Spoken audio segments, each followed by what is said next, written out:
Hi, I'm Amy. And I'm Melanie. We are so excited to welcome you to our new podcast, Talk to Us at Bounce English. Hey Mel, why don't you tell us a little bit about this podcast? Each episode, we talk with guests about the impact of COVID-19 and new technology on the future of teaching, education, and learning. And our first season is all about ESL, baby. That's English as a second language for the uninitiated, or third language, or fourth language. So subscribe now to Talk to Us at Bounce English on your favorite podcast software, or listen from our website, www.bounceenglish.rocks. Yay! Let's keep in touch. Let's keep in touch. Keep in touch with me. So, hey, I will get into it. I wrote a little introduction. I am introducing John Laing.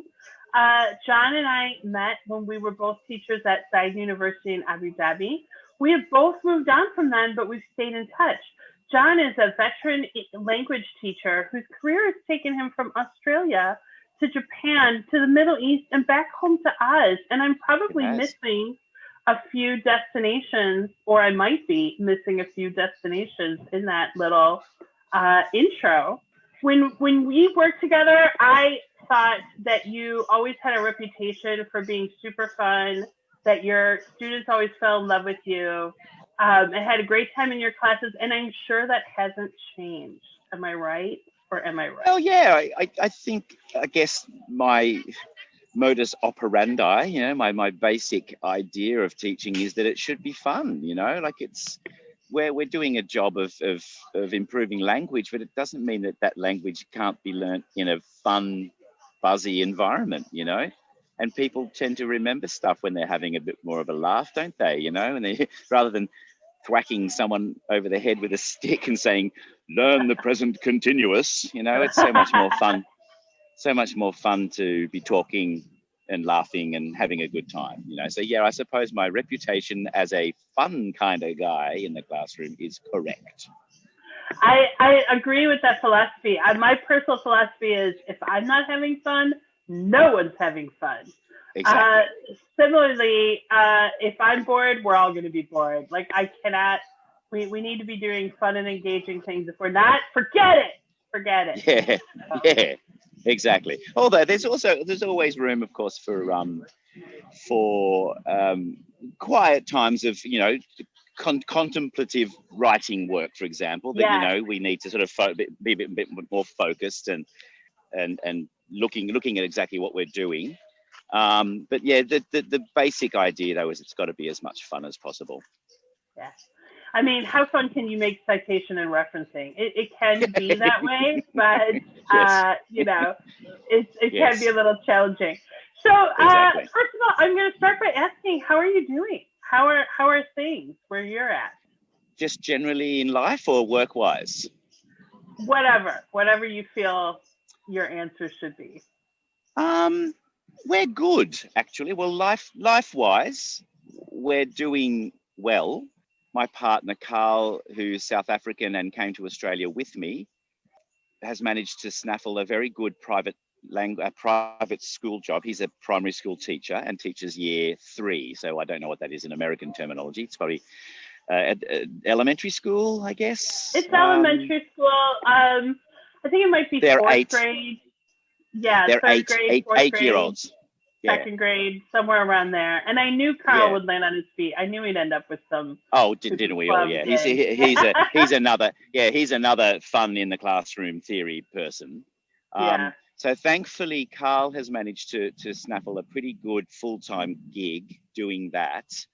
And unfortunately for me, though, work-wise, having come back to Australia just under 12 months ago now, I came back to full-time work in ESL, working for a school called ILSC. And I managed to get as much work as I wanted, actually. I was on full-time and even double shifts initially. There was a lot of work, a lot of students in the country, foreign students. Sure. From Colombia, a lot of South American students in our particular school.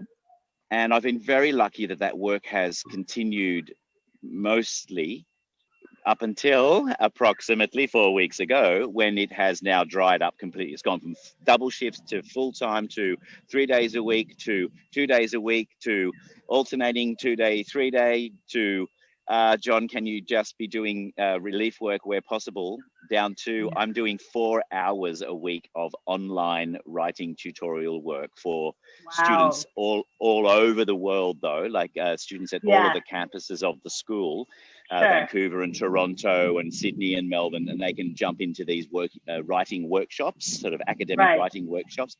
So I've dwindled right down to that. So I'm mentally and physically, I'm fantastic and loving being home, but work-wise, the ESL industry in Australia has taken a huge hit.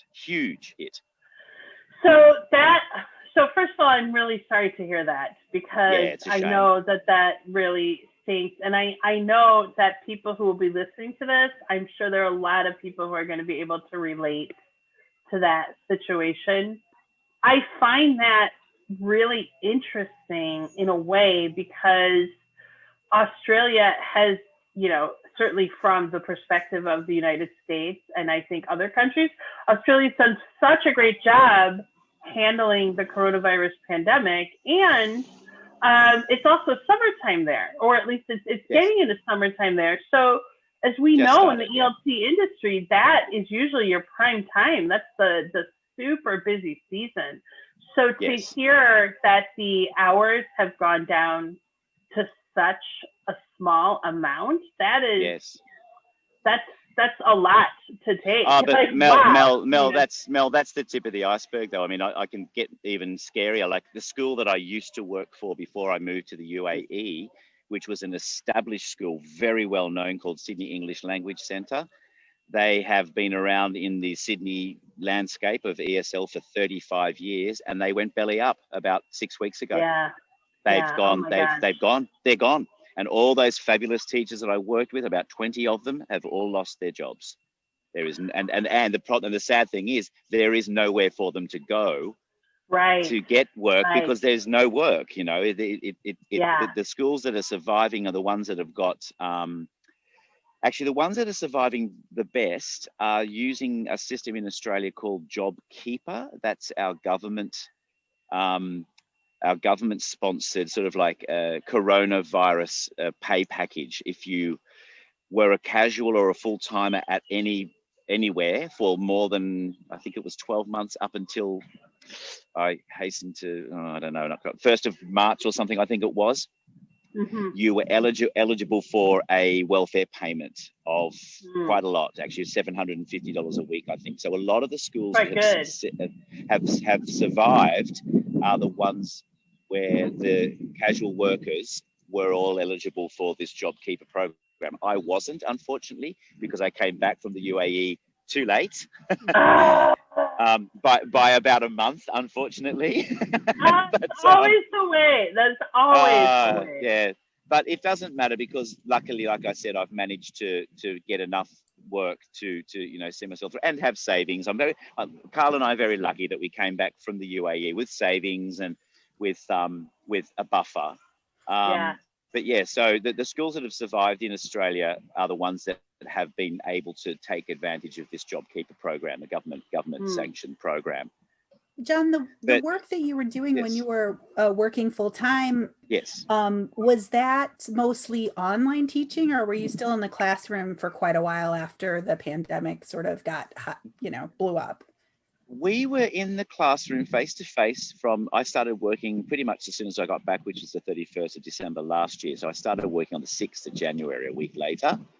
That was all face to face, and we were all face to face, right up. And then there was talk of, we're going to have to go online, guys. And we didn't know what was going to happen until about March. The 14th rings a bell, actually, where it was actually the government that said, that's it. All schools are closed, all businesses are closed, everybody go home. And we moved to the Zoom platform, and we taught, very quickly learned our online teaching skills. Thankfully, I had done a little tiny bit before, not much. I was pretty nervous, I tell you. If Carl, who's over my shoulder here having a baked potato,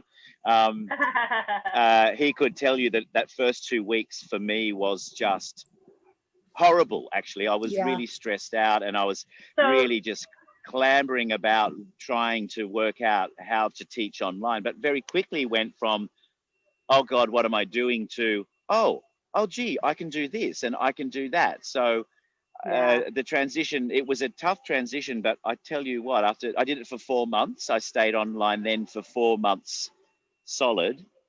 And in some respects really came to love online teaching. In fact, it's got real advantages. That you know, obviously face-to-face and online are very different, but I really warmed to it. Truthfully, I warmed to it a lot.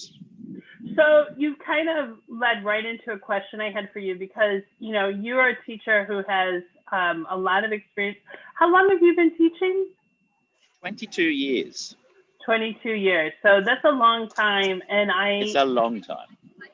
I would suspect that prior to this like quick switch to online teaching, you felt pretty confident and competent in your skills. Am I right?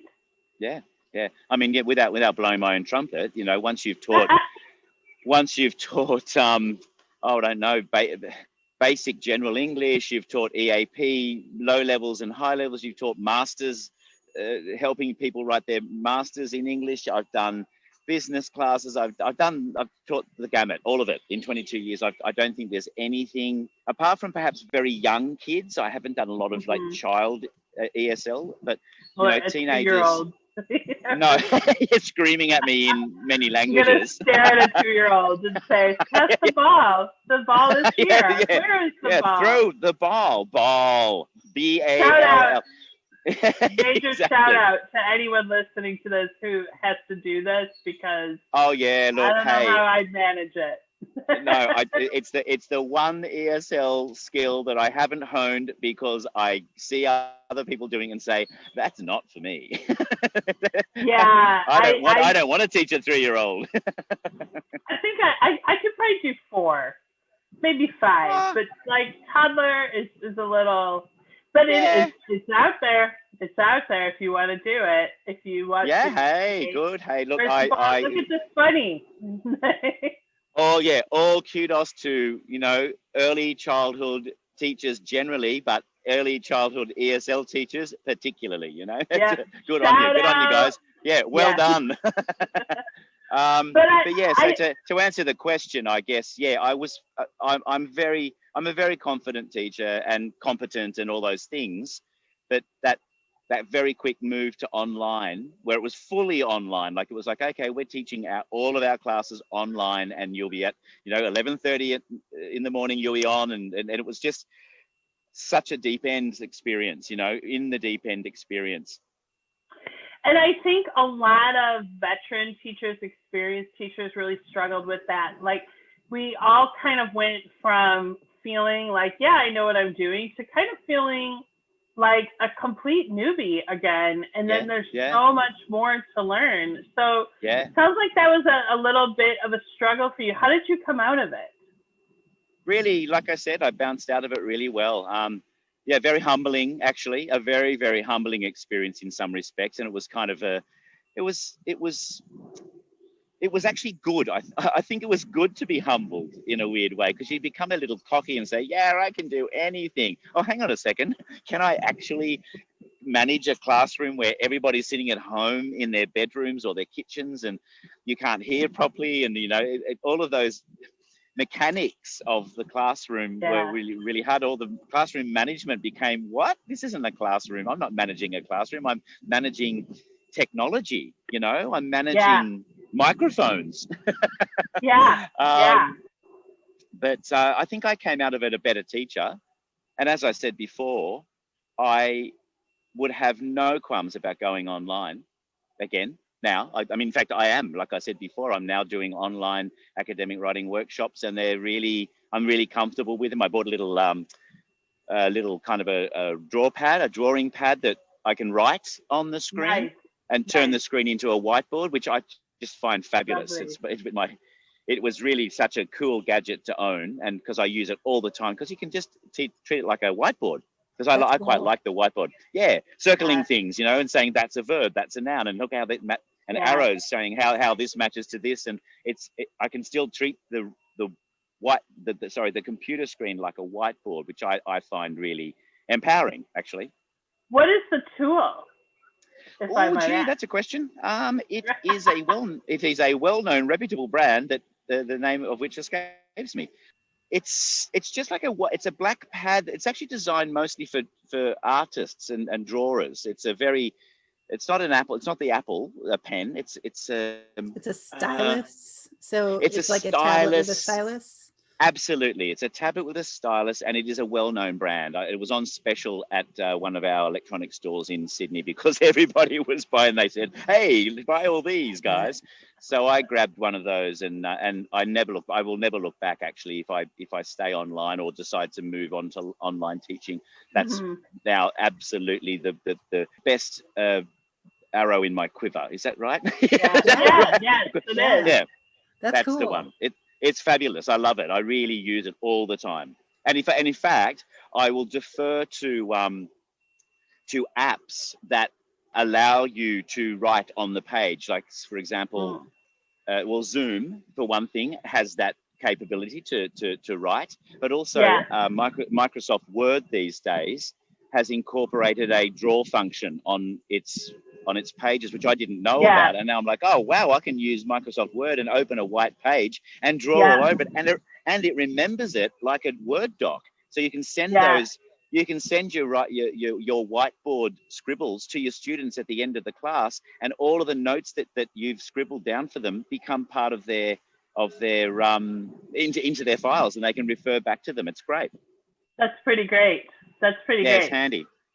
Which do you think you prefer? Do you prefer face-to-face, or do you prefer online teaching now? Oh, you know me, Mel. I'm a pretty face-to-face kind of guy. I do like the instant banter, and also the out of the corner of your eye teaching. You know, when you're working with this pair or this small group, and you're listening to them, but at the same time you can hear the other group doing what they want to do, and you suddenly go, oh, hang on a second, every single group in my class is struggling with one aspect of this task. And so you can go, okay, guys, stop, everybody stop, you know, nobody understands this part of the writing task, or nobody understands what an auxiliary verb is. So let's do this quickly. And you can do those mini grammar lessons, or those checks are much easier in a face-to-face classroom. Because like Zoom, for example, you're sending everybody off into their breakouts, and you can't really monitor very well. But having said that, a lot of students love the online breakouts that Zoom has, and the privacy it provides them. And the shy students like being in just a little private room with just one or two other people, and they break out of their shells. I'd like Zoom to introduce a secret teacher technique where you can I was just thinking that. They need a secret teacher monitoring, but you know, the awkward, like I teach university students, so I know they're going to get off topic, and they're going to talk about things that maybe I don't want to know about, and they could definitely be talking about me. Although usually if I go in and they're talking about me, it's what does she want us to do? Like, I find that is often what I hear. But I agree with you.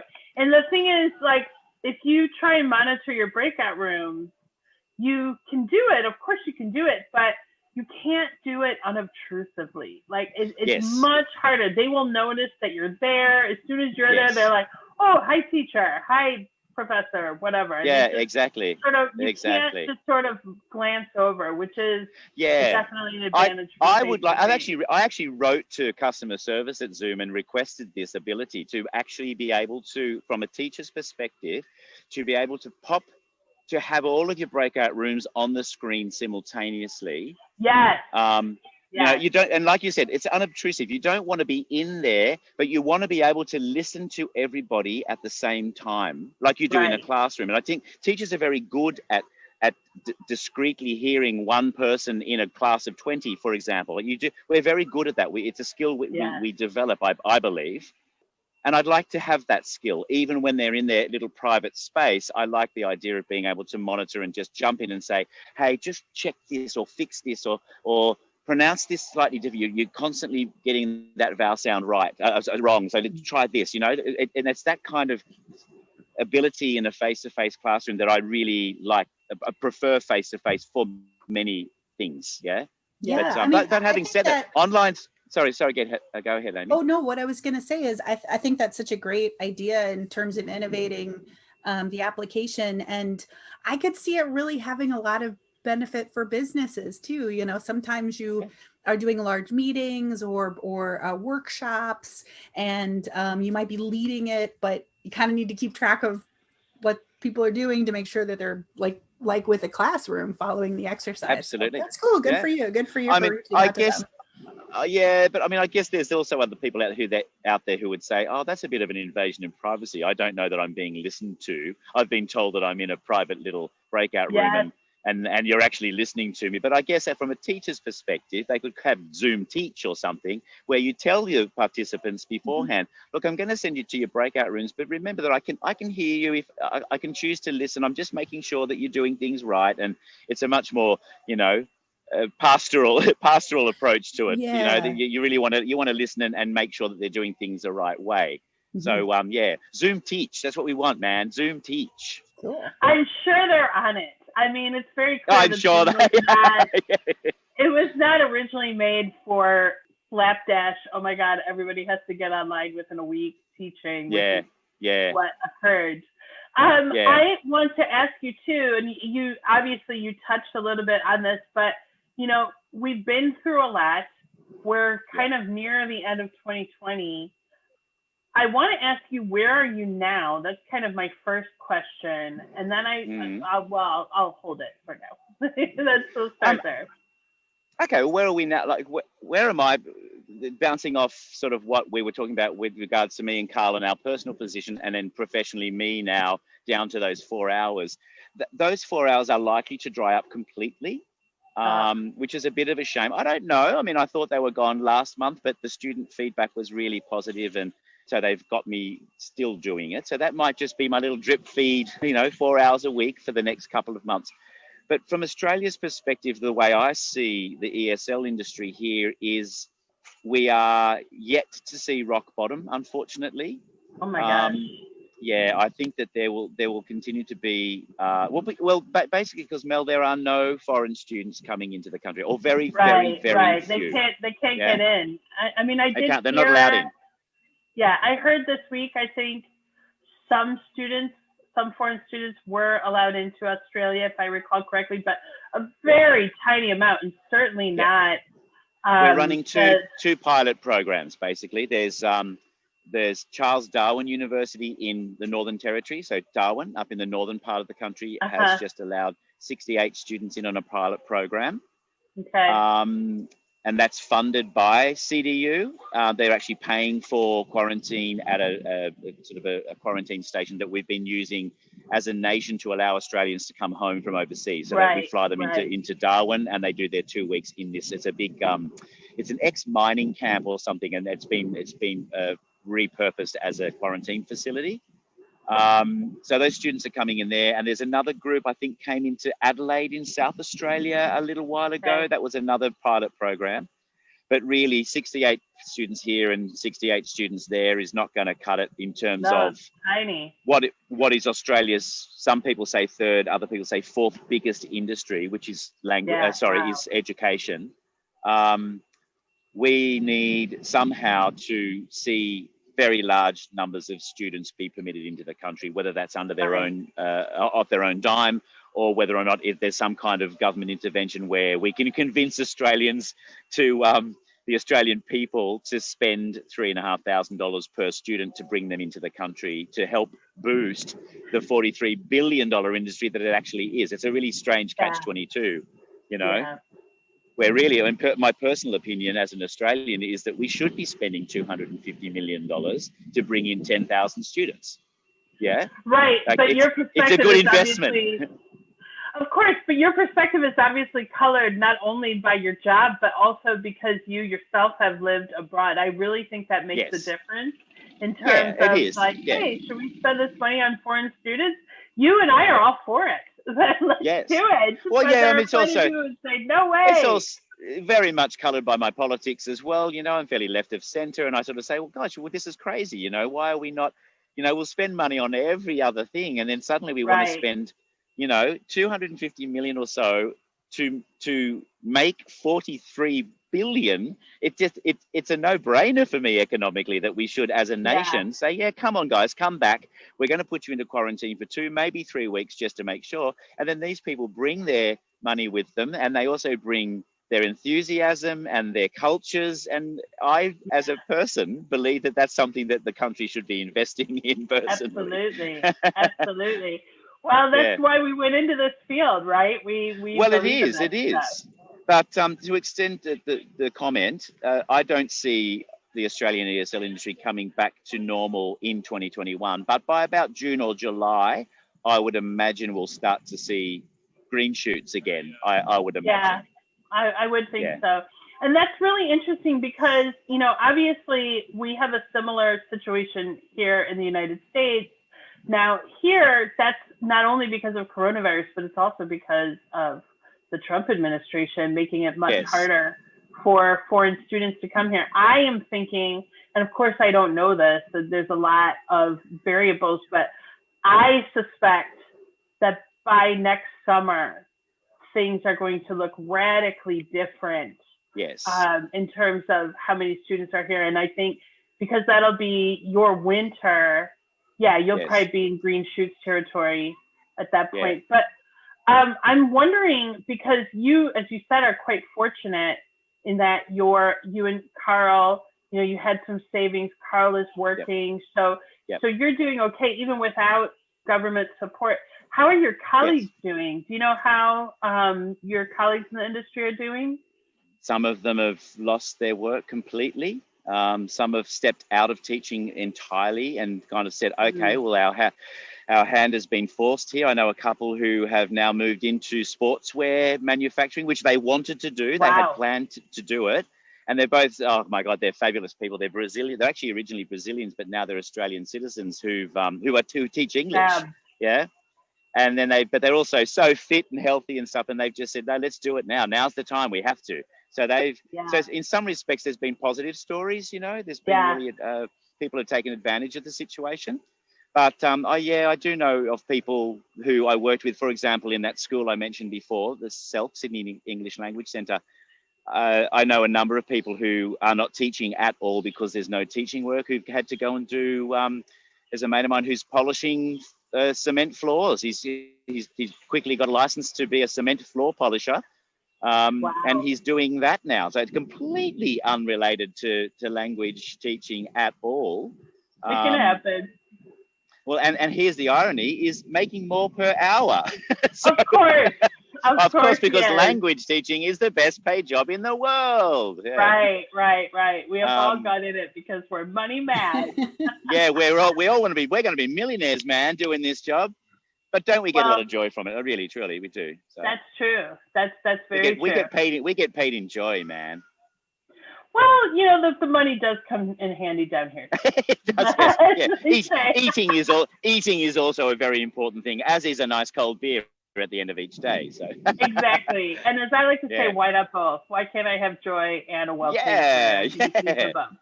Like, I could get really sad and upset about the fact that I do know a lot of people who have lost their jobs, like as ESL teachers and scrambling around trying to find work. However, having said that, I'll go back to the JobKeeper program that has, truthfully, I mean, I'm not a great lover of our current government, but they have actually economically done pretty well to keep people in jobs, even when there are no students around, you know? That's fantastic. Yeah, there's many thousands of ESL teachers in the country who are still working for companies that have very, very few students, and they're redesigning materials, for example, and doing other things. Yeah, which is kind of getting them ready for when the students come back. So I do know a lot of people who've been fortunate enough to be eligible for JobKeeper, but I sadly also know a lot of people who've been unfortunate enough to not be, and then falling through the cracks in the system. But it's been a mixed bag here in Oz, very mixed bag. And I think the coronavirus, in many ways, there are kind of winners and losers all over the place, even in industries like ELT that have been absolutely decimated by the coronavirus.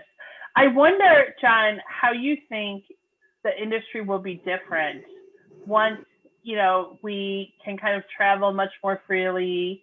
I mean, I think we're always going to have tourist students, which is essentially what all of the students who come to Australia, all of the students who go to the UK and the US and Canada and other English-speaking destinations are. They want that experience of immersing themselves in the culture. I think we're always going to have some of them.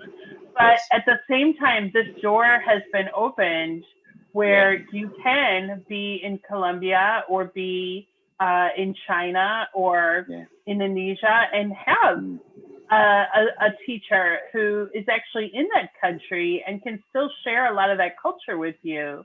Absolutely. How do you think the industry will be different? It's a really good question. I think it's the question on everybody's lips, funnily enough, because and for lots of industries, but ours in particular. Look, I think everyone's saying, oh, it's going to change fundamentally and blah, blah, blah. I don't think so. I actually think it's going to be augmented. I think what is going to happen to our industry is that it's going to have a new and really fantastic feather in its bow, you know, like in its cap. Sorry. Now I'm getting my my feathers and my quivers and my arrows confused. A feather is going to be a feather in our cap. In that, like for example, feather in your quiver. A feather in my quiver. There's a feather in my quiver. He has a real feather in his quiver, that guy.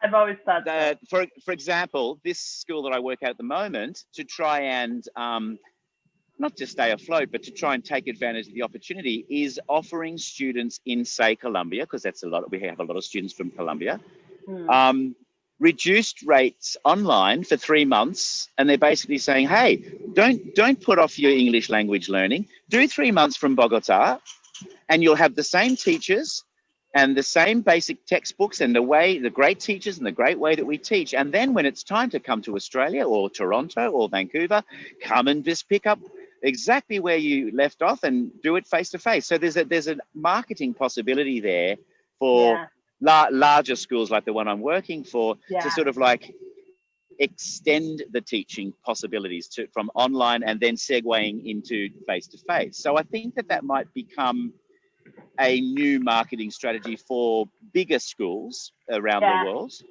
But look, it's a funny one though, you know, because I certainly think that there's going to be a weird kind of, what's the word I'm looking for? Look, I think there'll be a lot of students in parts of South America, for example, who will look at what's happened in the last, say, 6 to 12 months with this coronavirus, and they'll look at countries and the way and what they have done and the way they have treated their foreign students. Oh yeah, absolutely. And I think there'll be. Look, but see, Australia did a weird thing at the very beginning where Scott Morrison, our Prime Minister, in as kind of way as possible, said, go home to lots of our foreign students. And the ESL industry went, what are you doing? This is ridiculous. Right, but he was basically saying, he was trying to be kind and say, look, we don't know what this is going to be. We don't know how ugly this is going to get. We don't know how much of a pandemic this is going to be, how virulent this virus is. So look, if you can get home to your own people, your own families, your friends and families, and be at home, do so. Because we can't promise that we can help you, you know?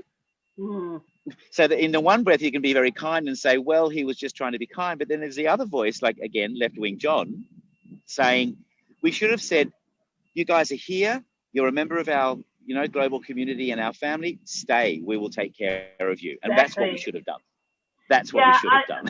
I think I'm kind of like, if you would feel better going home, we will help you get there. If you want to stay, you would be very welcome to stay, and we will support you. That's what I think would be the best.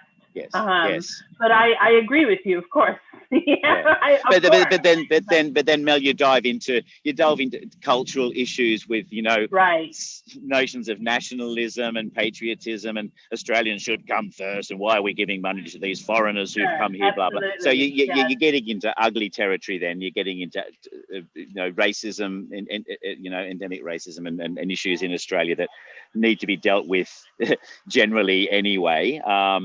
look, the point I was going to make before is, though, that having dealt with the virus reasonably successfully, I think Australia might be in a position where a lot of foreign students will now choose Australia again once the borders are open. Yeah. Because they'll say, wow, they did such a good job and not many people died and they really controlled things. I think I would like to choose Australia, because a lot of the foreign students who come here ultimately look for permanent residency anyway. Yeah. It's one of the features of our industry, and I guess the United States and Canada as well, is that a lot of students want a better life for themselves, and places like Australia and Canada and the States can offer that, you know. And quite frankly, I'm all for it. I have a theory. You know, there's a lot of complaints here by more right-wing individuals that open borders are a bad thing. Now, obviously, I'm not advocating for a total lack of investigation of people you let into your country. Although I'm not entirely not advocating that, because I would say that people with the means already have open borders. And if you don't realize that, you're a fool, because I assure you, if you are wealthy enough, a border is not going to keep you out. You're going to be able to get in. No, of course not. No way. I mean, look at every country in the world, Australia included, like the ones that come to mind, like Portugal, Malaysia, Ecuador, have golden passport tickets. You know, like you want to be an Ecuadorian and you've got, you know, $250,000 US, you can buy a passport. That's easy. Right. You know, Portugal's the same. Malaysia's the same. You know, Australia is the same. If you've got money, you can, and you invest it, in inverted commas, in Australian businesses and invest. Invest. Of course, you can become an Australian citizen in 5 milliseconds. You know, it's not hard. I mean, for example, the guy. I might be there soon. Mel, you might remember a guy named Christian Chamorro Cortland, who used to work at ZU. He was in the School of Business. I don't know if you ever properly met him, but he's actually over my shoulder as well. He's in Australia at the moment. And he, because he is an academic in business with X amount of money and blah, blah, blah, he got his permanent residency in 3 months. Wow, that's amazing. Now that's ridiculous. Carl is on the list for permanent residency, but we're thinking it could be 3 to 4 years. So look, really, it's really not about, like you said, there are no borders if you are the right person, you know? If you're the right person, so well said. And that's so frequently the way with English language teaching. I mean, this whole issue of nationalism and racism and all this stuff is always either right below the surface or sometimes right on the surface. You know, like it's just really there. It is. And and here in Australia as well. Like, I mean, I guess a lot of people who know of Australia, know Australia or have been here or hear stories, like, as an Australian, I mean, I know the dark underbelly of us. You know, we seem like such a welcoming lot of people, and we are. I mean, don't get me wrong. I think Australia is a great country, and I love it deeply. But we do have problems with racism here. It's that simple. It's an issue here. You know, it's just part of who we are. But I love the fact that we do try to grapple with it. You know, we do. I mean, even from the left and the right, everybody has an opinion, and I think it's important that Australia is trying hard to move forward and deal with it in as best a way it possibly can. Which also drips into the ESL thing with regards to foreign students coming here to learn. There's an open discussion about how many foreign students should we allow into the country, and therefore how many of those foreign students are then permitted to become permanent residents, and what benefit do they bring to the country, and blah blah blah blah blah. You know, so it's the great argument of immigration, really. Well, and also because, as we know, international students bring such a tremendous financial benefit. Absolutely. I was actually having a conversation with a student that I teach who's in China, who's interested in studying in the United States, or at least studying in an English-speaking country, doing a master's degree.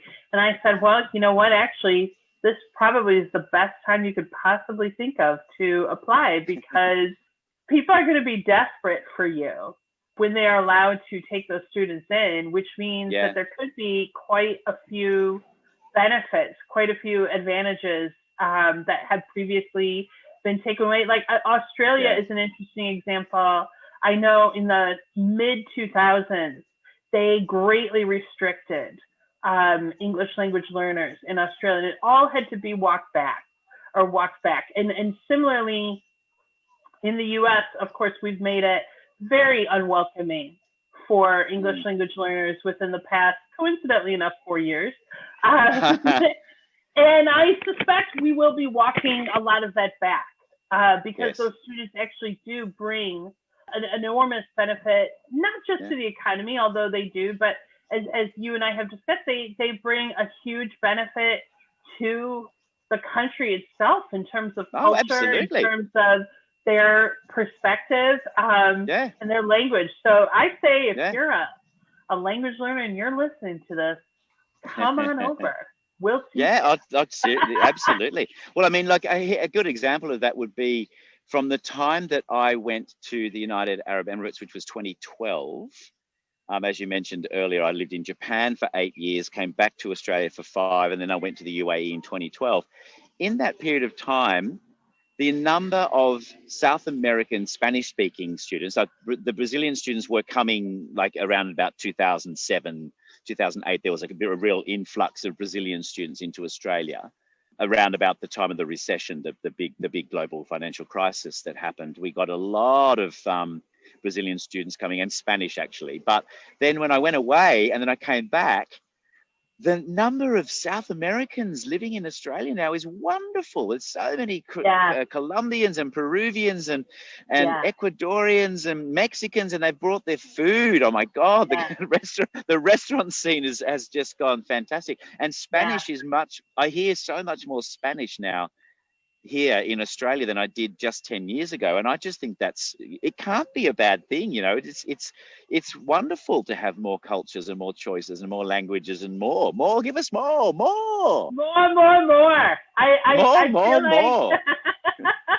I feel like that is maybe a great spot to end. We are just about to wrap up, but do you have any final thoughts for us? Oh, gee, I don't know, guys. Well, first of all, thank you for letting me waffle on, because as we well know, I do like a waffle. It's a delight to waffle. So do I. I suppose my final thoughts would be that I don't see it as all doom and gloom. I really don't. I see great things. I do see great things ahead. Like I said, I think online teaching will augment what we do as educators in the classroom. I think it's a great tool. I mean, in terms of even ESL for you and for Australia, I think that as things start to change for the better, I think that we'll see good times ahead. Maybe not till end of 2021, and sadly, there's many months of struggle for many people still ahead. But I think it will bounce back. Seriously, I really do think it's all going to bounce back. Yeah. I do too. My prediction, I'm making it now, December 8th, 2020. I predict summer 2021 in the US for English language learners is going to be insane. There's going to be tons of them. That's what I think. So. Oh, me too. Seriously. Right. Yeah. Well, hey, look, let's cross our fingers for all of us. Seriously, I think it's just a matter of time. You know, the vaccines are here, and I think that the good times are ahead. Good times are coming. Good times are coming. I love it. Good times are coming. More, and good times are coming. Thank you so much, John. It has been such a pleasure to talk with you, and you are very welcome, Amy. About Australia, and especially your knowledge of the ESL industry in Australia was so interesting. So thank you so much. No, thank you. No, you're very, very welcome. And if you want to follow up at all, just let me know, and I'm right here. I'm only working 4 hours a week, so I'm right here. Great. Bye-bye. Ciao. Come on, baby, let's keep in touch. Come on, baby. Let's keep in touch.